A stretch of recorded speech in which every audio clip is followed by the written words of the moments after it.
Good morning, everybody. Today's March the 5th, Monday. We're on the back end of a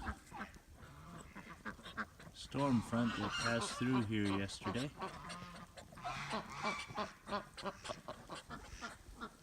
We got over an inch of rain, and then around midnight it started snowing. It hasn't stopped since, which is typical for these fronts. Pieces of the energy get left behind and hung up in the mountains, and with the cold coming in, we get snow.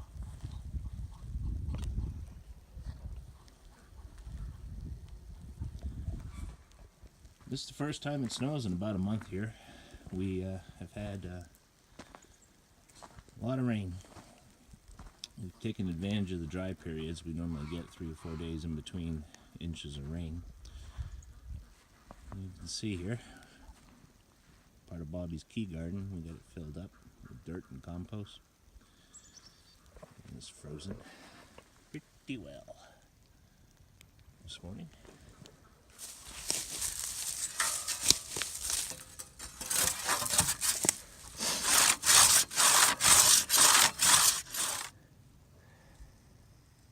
So there's one piece, 2, 3, and 4. Now all we got to do is bring them over and line them up down the garden.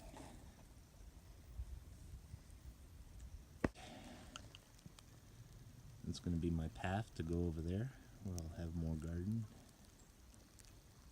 Still got to complete this little section here. And we got the compost thrown in. This big. This is 24 feet. These trees came from 4 trees I lopped down. And they had limbs that all hung over on the downhill side. So eventually they weren't going to be safe in the first place. They weren't uniform. Number 2, they did provide a ton of shade for this area. We wanted to open it up. So we're going to clean it up a little bit more. There's a few small trees to take down, but we don't want to take too much down. I just got to go back now and clean up these stumps and make them presentable, but that's for a later date. There's a shot of the roof. Ain't a lot of snow. The ground's frozen. That means we can actually get out on the ground and do something. Here's the greenhouse. Made a butt ton of progress on it. I put the panels up. We had a pending storm front coming through, and I wanted to see what it would do. It was 30-mile-an-hour winds, and I had probably 4 panels left on the whole thing when I was done. The wind had gotten underneath them and ripped them off, and I found panels blown up and over and down the other side of that car that was resting up against the hog panel. So the gusts were pretty powerful, I guess. We had pieces of paneling up there in the brush from the treetops I cut down. So I went ahead and put it back together a second time and wrapped it in the plastic I intended to do anyways, to make a double layer. So we got it wrapped, except for the ends. I gotta go and get some more of this 1x2 cedar and finish securing and anchoring this thing down, and then I think we'll have something that can stand up to 70-mile-an-hour gusts. The hole I put this in isn't exactly a wind spot. Again, we only get hit hard when the wind comes up out of the south, which is that way. It just comes roaring right up here, and it makes a mess of things. Here's what's left of the winter garden. We pulled it up February. Give the soil a couple of months to rest.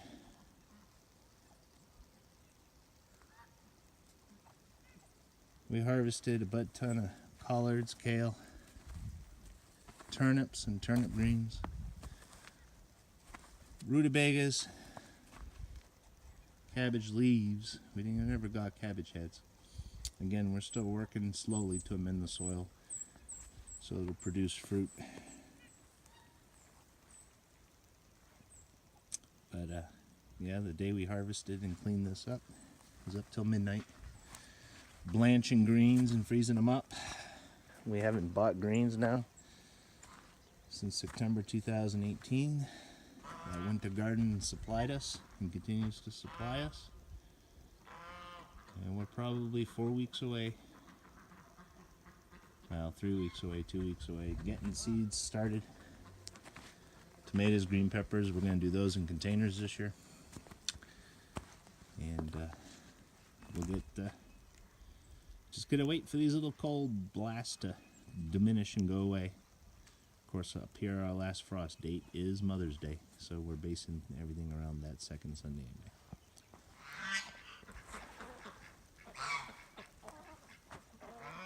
The ducks are a little leery of me right now. I haven't exactly been the good guy.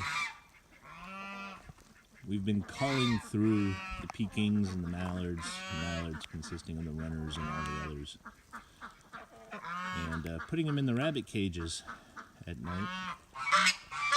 And what we would do with those buggers is give them a week to lay an egg. The majority of our flock is coming up to 2 years average on age, and I felt it was time to call through the herd. So we started this about 10 days ago, I guess, and it's been pretty successful. Most of the time we get an egg the next morning. It took one duck 5 days to recognize what she needed to do, and she laid an egg for us. And I've been tracking it right here. 3 cages. Peking, mallard in the day. They were put in. I stopped doing this Saturday morning with the pending cold that was coming in because I didn't want them alone in the cage. They're better strength in numbers in this case, just to their body heats to keep themselves warm. Also, in addition, we've been tagging the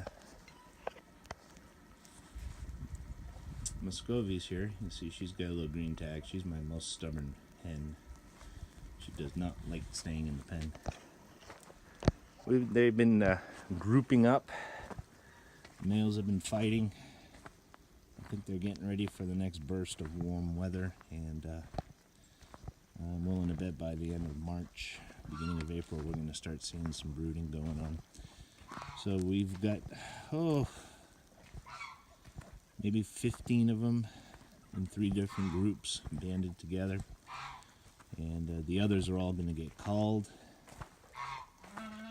We've tried to call out the trouble males, the ones that are just too aggressive and the hens run from, versus the ones that are receptive. So, been busy doing that in the last few weeks as well. See a little duck there under the piece of plywood. Oh, there she is, coming out. But regardless of the temperatures, these guys give us, on average, between 9 and 13 eggs a day.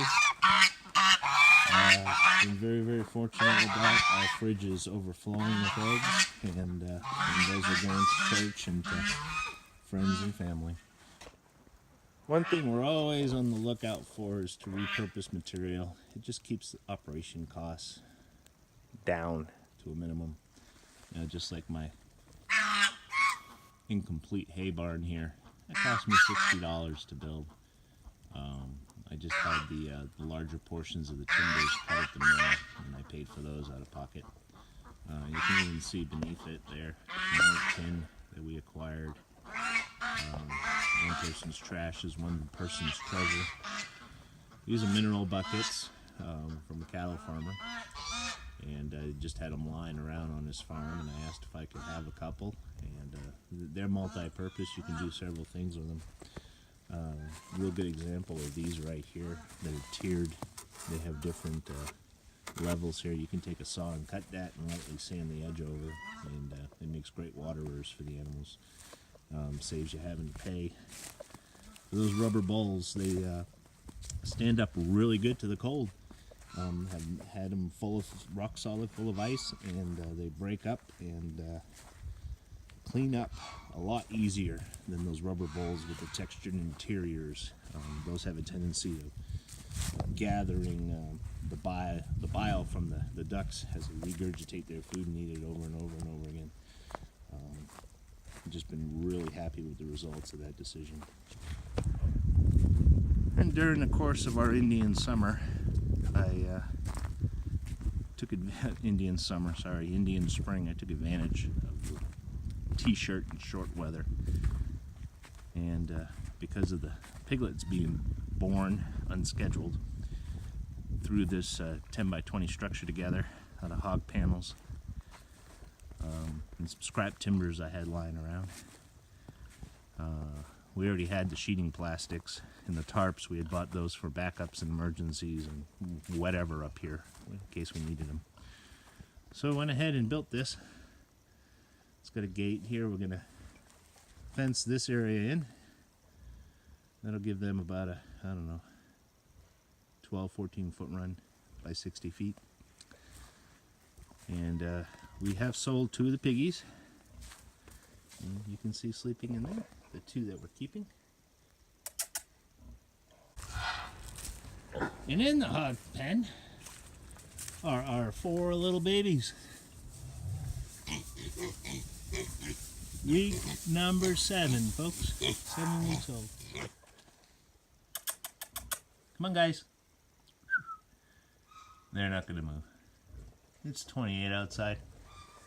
It's the coldest they've had to endure being together away from mom. And this construction works really, really well. Very happy with it.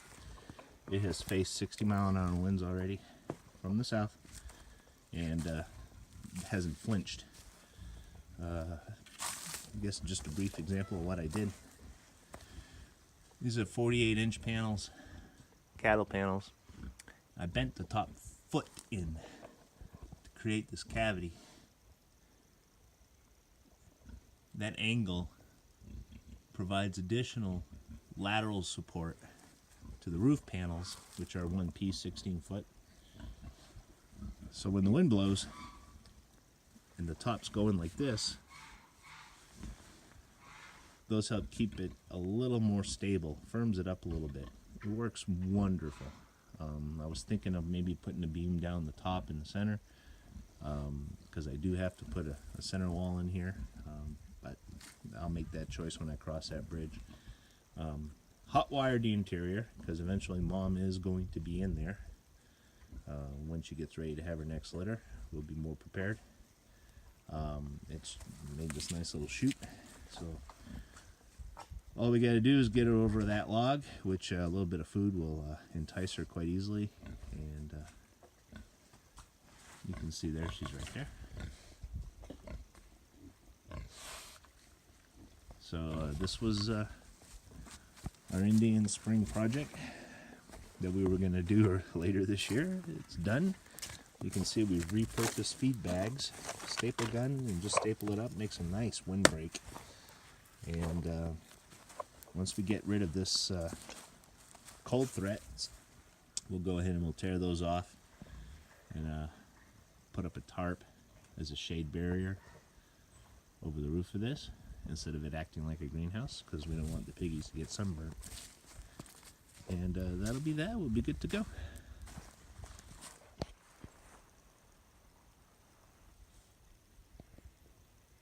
There's 2 of 3 pine trees we have on our property. Just really pretty. The way the snow fell on them. Zoom in here, Andy.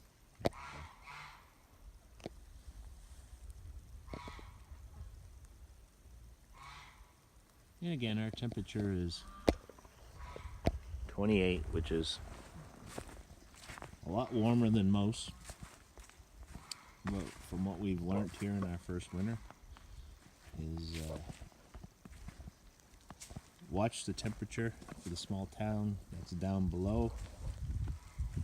They're 28 with a wind chill of 19.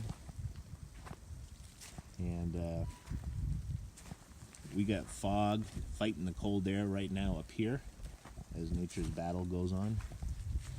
And I can't say we're 19 at all. We're probably 22 at the coldest right now. Wednesday will be our coldest day. That cold will have been established up here, and we're going to stay below freezing that whole day. So, yeah, of course, due to the temperatures, the rainwater system is off and drained. Both totes are full, thanks to all the rain. And I might be 4 or 5 days here lugging jugs around till I can turn that system back on. But all in all, things are going great. Thank you for watching. Please subscribe.